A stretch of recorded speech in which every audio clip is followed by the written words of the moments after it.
ஓம் சுவாமியே சரணமையப்பா.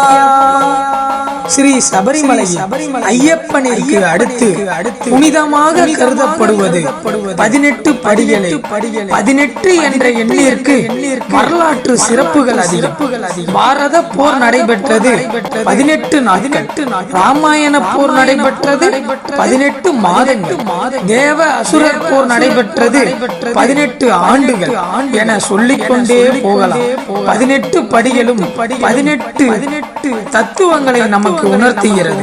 சபரிமலையில் 18 படிகள் ஏறும் போது நம்மிடம் இருக்கும் 18 தீய குணங்களை நம்மிடம் இருந்து விலக்கி நல்ல எண்ணங்களோடும் நல்ல குணங்களோடும் சபரிமலையில் உள்ள கொடிமரத்தை வணங்கிவிட்டு ஸ்ரீ தத்துவமசியான ஐயப்பனை வணங்குவதுதான் நம்முடைய வழக்கம்.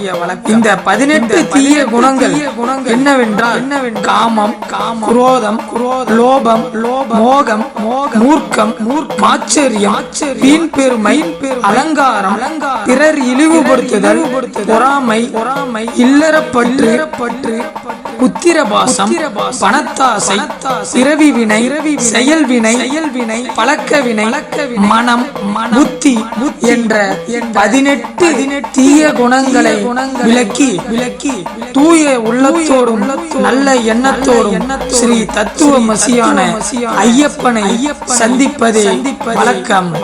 ஓம் சுவாமியே சரணமையப்பா.